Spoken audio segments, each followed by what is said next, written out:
Idol তো মুস্তাফিজ ভাই দেশের, বাট সুইং হিসেবে ওনাকেও আমি অনেক পছন্দ করি। সো না না, ড্রেসিং রুমে একটাই বার্তা ছিল যে এখনও কিন্তু খেলা শেষ হয়নি। নিউ বলে একটু সবসময় সুইং করতেছিল। অস্ট্রেলিয়ান কন্ডিশনে অলওয়েজ ফাস্ট বোলাররা খুব ভালো করে। 5 উইকেট পাইছি, এটাতে মানে আমি এখনও নর্মালি আছি। যদি ম্যাচ জিতি তার থেকে মনে করেন অনেক খুশি হবো। সো না, ফিলিংস তো আলহামদুলিল্লাহ প্রথম 5 উইকেট তো সবারই ভালো ফিলিংস থাকে, এবং লাস্ট যেটা পাইছিলাম ওটাও ভালো লাগছে।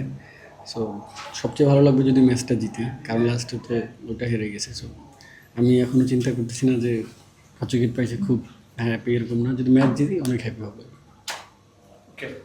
শরীফুল, এই গরু সদকা দেওয়ার কাহিনীটা যদি একটু বলতেন যে। সেটা আমার ব্যক্তিগত প্লিজ। আচ্ছা, যেটা হচ্ছে যে প্রশ্ন যে স্টারকপ 6 উইকেট পেলেন, আপনিও 6 উইকেট পেলেন, দুজনেই ডানহাতি বামহাতি পেসার। বাতাসের কারণে কি বামহাতি পেসার একটু এক্সট্রা অ্যাডভান্টেজ পাচ্ছেন? হ্যাঁ, আমরা তো ওই পাশ থেকে বোলিং করতেছিলাম, ওইখানে একটু বাতাসটা আমাদের এগেনস্টে ছিল, যার কারণে বলটা একটু বেশি সুইং করতেছিল। ইনশাল্লাহ এখনও তো গেম শেষ হয় নাই, প্রথম দিন গেছে। হ্যাঁ, আমরা ব্যাটিংয়ে একটু আজকে আমাদের খারাপ দিনটা গেছে, কিন্তু তারাও কিন্তু অনেক, তাদের কন্ডিশনে কিন্তু তারা অনেক স্ট্রাগল করতেছে। সো ইনশাল্লাহ দেখা যাক কী হয়, আমরা সেকেন্ড ইনিংসে কতটুকু ঘুরে দাঁড়াতে পারি। আপনারা তো দেখছেন খেলা বসে। সো নিউ বলে একটু সবসময় সুইং করতেছিল অনেকক্ষণ ধরে, 15-20 ওভার ধরে। ওইটা ওরা অ্যাডভান্টেজ কাজে লাগাইছে। আমরা হয়তো বা নেক্সট ম্যাচে এটা চেষ্টা করবো আমরা ব্যাটসম্যানরা। এটা জাস্ট আমাদের একটা ব্যাড ডে, শুধু আমাদের না, দেখেন তারাও কিন্তু স্ট্রাগল করতেছে, ঠিক আছে। সো ইনশাল্লাহ নেক্সট ইনিংসে আমরা ভালো ব্যাট করবো। অস্ট্রেলিয়ান কন্ডিশনে অলওয়েজ ফাস্ট বোলাররা খুব ভালো করে। তাদের ফাস্ট বোলাররা ওনারা স্ট্রাকটা অনেক ডিজেন্ট, সো ভালো করতেছিল। দেখতেছিলাম যে কোন লেন্থটা বল করলে একটু বলারদের জন্য ভালো অ্যাডভান্স পায়, এই আর কিছু। টচের আগেই তো সবসময় আমাদেরকে বলে, এবং কি 5 উইকেট পাইছি, এটাতে মানে আমি এখনও নর্মালি আছি। যদি ম্যাচ জিতি তার থেকে মনে করেন অনেক খুশি হবো। সো চেষ্টা করবো আমরা যাতে দলগতভাবে খেলে ম্যাচটা কোনোভাবে বের করা যায়।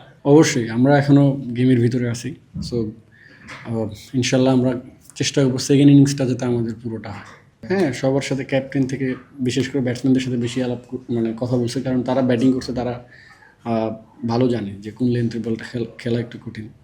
তারপর আমরা তো বলাররা সবসময় চ্যাটিং করি আর কি।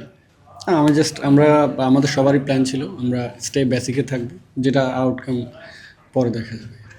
না না, অ্যাকচুয়ালি এক একজনের এক এক মানে এক একটা প্লেয়ার এক এক রকম বোলিং রান আপ, তারপরে বাট ওনার বোলিং এমনি ভালো লাগে। আইডল তো মুস্তাফিজ ভাই দেশের, বাট সুইং হিসেবে ওনাকেও আমি অনেক পছন্দ করি। সো পেস অ্যান্ড সুইং হিসেবে। সো তার সাথে খেলতেছি একই ম্যাচে, সেও 6টা পেস আমি পাইছি, এদিক দিয়ে খুব ভালো লাগতেছে। আর আরেকটা কি বললেন? একটা হচ্ছে ইবাদতকে দেখছিলাম, আচ্ছা, আপনাকে জড়াতে ছিল, মেসেজটা কি ছিল ওকে ড্রপ করে আপনাকে নেওয়ার সময়? আমরা সবসময় অ্যাজ এ ফ্যামিলি, মানে ফ্যামিলি মেম্বারের মধ্যে থাকি, একজনের পাওয়াতে আরেকজন খুশি হয়, এই জিনিসটা অনেক ভালো লাগে। টিম থেকে মেসেজটা কি ছিল আপনাকে যখন? না, আমাকে নর্মাল যে আমি খেলতেছি, সো নর্মাল বেসিকে, এক্সাইটেড না বা ওভার কিছু করতে হবে তা না, তুমি জাস্ট যেটা নেটে করে আসতো সেটাই করো।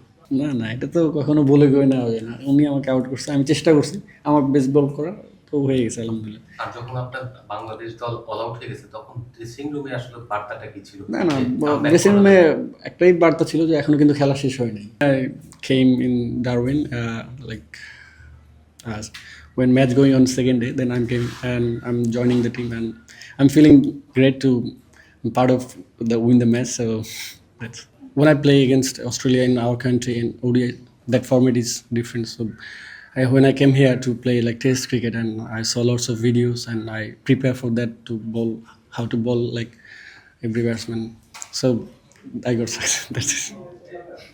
Thank you. I saw him and I like him. He's bowling in swing, and so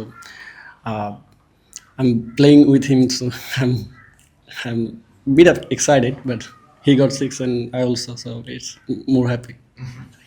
All right. Thank you. Thank you. Bye, chair, please. Chair.